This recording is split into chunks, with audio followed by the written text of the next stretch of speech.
Good morning, everyone. I'm here in the Enders Island kitchen, and I'm very excited to introduce you to Chef Kevin Senecal, who is a master chef at so many things. But today he's bringing one of my favorites to all of us at Seniors with Connections, which is a fantastic dry rub recipe. Now, don't worry, as we're going through it, you won't know all the proportions, but we're going to email you the exact recipe of all the herbs and spices that Kevin's going to be describing. So don't worry about that. So for small fundraisers or retreats or events, this kitchen is fully utilized. And one of the things that I had the pleasure of enjoying was this amazing dry rub. And I said, Kevin, you've got to give me this recipe. I want to make it over Easter weekend, which I did with the risotto that Carolyn made, and everyone loved it. And they said, you know what, you ought to share this. This is so great. So that's the inspiration for why I'm here. And Chef Kevin is going to walk us through both the preparation, the timing, the other cuts of meat that you can use. So take it away, Chef Kevin. Hi, good afternoon. Hi, today we're preparing a pork butt shoulder. It's deboned. Average weight is around 12 to 18 pounds.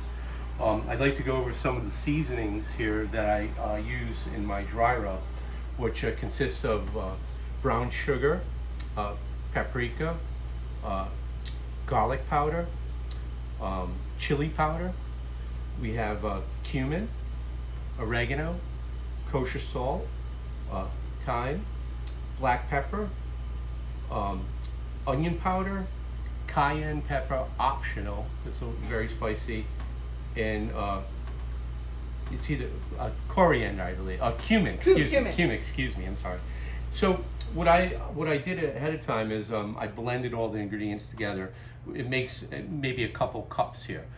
This can be stored up to 6 months in dry storage in a nice sealed container. You can utilize it with chicken or pork, doing other grilling and stuff throughout the season. Today, what we're gonna do.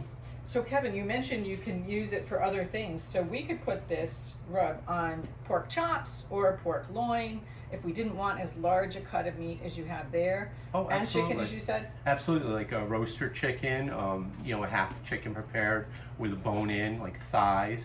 You could use a pork loin, a pork tender, but there's not a lot of fat, so you gotta be careful cooking that so it don't dry out. But a nice char flavor would be good. I can get started here. There's a lot of different variations for recipes, but one particularly works for me is I like to coat the boneless pork tender. I use prepared mustard. It's a Dijon mustard, and I just rub it, generously all over it, and just coat it because it helps the seasonings stick a lot better. Adhere to the pork. And it just, it seals in. And if you could do this overnight and let it sit, it makes it a much nicer product. So here I have is the dry rub. You want to be very careful with, you don't want to contaminate the dry rub, so you can keep it either poured into a smaller container to work with, or just have a spoon and just kind of just rub it in as you go. What I'm going to do here first is I'm going to just try and keep one hand dry and start on the bottom half of it, and I'll keep one hand dry, and so I just sprinkle it generously throughout that, and then I'll just rub it in. And it's nice. You don't have to be fancy with it, just to give it a coat. You don't want to cake it in too heavy, but you just want to coat it nicely. So we're doing that, and Now I noticed you have it on parchment paper. well, I was just trying to I could do it on a cutting board, but this is like a controlled mess, and I can just easily clean this up and put it away. The cutting board, we'd have to wash, bleach, and all that, which is fine. We have to bleach everything anyways, but this is just a quick cleanup, to do this job. It's kind of messy, so. We like that. So as you see here, now it's coated nicely. It looks good. And like I said, it'd be nice to let this sit overnight so all the flavors get right into the pork. What I'm going to do now is I'm going to shed another glove here. What I have prepared here now is a pan. I sprayed a pan release in it so it's easy cleaning afterwards, like Pam or some type of oven spray, store-bought. And what I did is I put a bed of onions and some garlic cloves in here. And so what we're going to do now is I'm going to have this pork. I'm just going to rest it in here nicely. And what I like to do is, like I mentioned, if we could let it sit overnight, that'd be great. But getting prepared to cook it now, I would add like about 3/4 of a cup of cider vinegar. And also, which I don't have available to me, I don't have, is like a cup of water. And what I'll do is I would put that in there, and then I would grab a piece of parchment paper. You can purchase this at the store. And what I like to do is I like to cover the pan that it's in. You know, if you don't have a pan like this at home, you know, like the Corningware pans with the glass covers, all families have those. Those work well as also. But for here in the restaurant, you have these big pans. And what I like to do is put a piece of parchment paper over there to seal it nice and tight. And also, the acidity or anything that is splashing would protect it from eating through the tinfoil. Because sometimes there's like a chemical reaction, or just like the acid from the meat or the vinegar would eat through the tinfoil.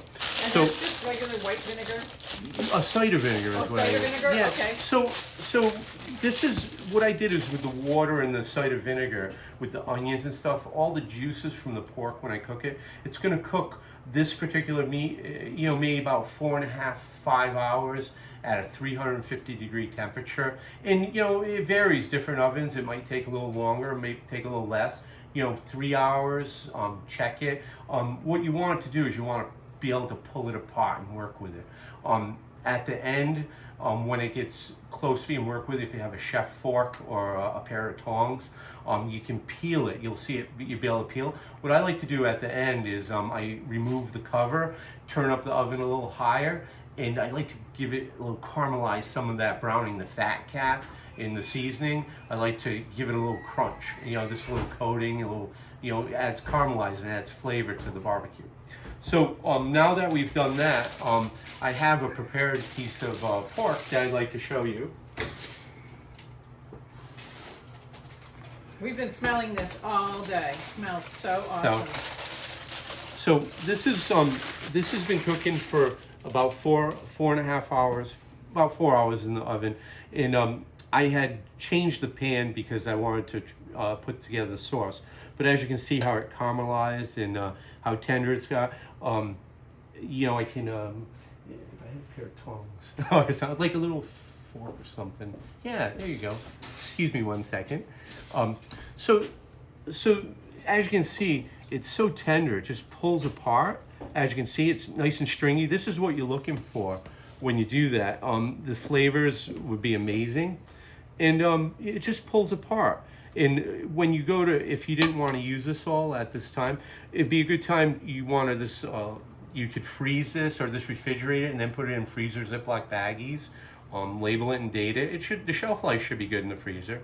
But also, after I got through cooking it, I changed the pan. But all the pan drippings with the onion and garlic and the cider that we talked about, I have a sauce here that I prepared. What I like to do is all the pan drippings and stuff with the onions. I just use a prepared barbecue sauce. And what I did is added it to it, and I like to check the seasoning. Sometimes I might have to add a little more salt or pepper, or just kick it up a notch with some of the seasonings to give it a little bit more flavor, even maybe a little more brown sugar to give it sweetness. So that's what I do, and I let it reduce a little bit. Prior to adding the barbecue sauce, I skim the fat off, so we remove that. And so this is a nice sauce that if you were for dipping into the pork, like if you were to serve it at a picnic or something, you would put just a light coat on this, and then put this, your guests could put this on their pork as they go. Some people like it a little drier, some people like it more saturated with the sauce. But this way here, your guests can control how they like it. And now, Kevin, just to be sure, you mentioned freezing, which is great. Yes. So do you freeze it dry without the sauce? Yeah. And then could you also freeze that sauce separately in a small container? Yeah. Well, like a quart container, a plastic quart container, it would freeze well. You could, just like I said, label and date it, and just pull it out. At the same time, work good. Like if like sports fans, if there's a baseball game or a sports event, Yes, it'd be great they're back. to do Baseball's back. like a sliders. You could get coleslaw, make I believe they're called po' boys, and you could get like little burritos and in like the pork, and you could put some of this barbecue sauce and some nice coleslaw, and you make nice little sliders and be great for entertaining. Oh my gosh! Alrighty, so now we've got everything you're going to need for a Memorial Day picnic, and it smells so awesome. I wish the technology would allow you to smell it. So we're going to share with you in the email all the ingredients and all the amounts. And just a heads up, in a few minutes, Jacinta's going to talk to you about the next fundraiser now that Enders Island is open, which is going to feature our own pipes and drums and food from this kitchen on Flag Day, which is June 13th from noon to 5, where we'll have traditional Scottish music and some really awesome food from Chef Kevin. So I also had a sneak peek at a recipe he made yesterday called chicken cacciatore. It was so good that come June, we're going to bring you chicken cacciatore. Thanks, Kevin. Thank you.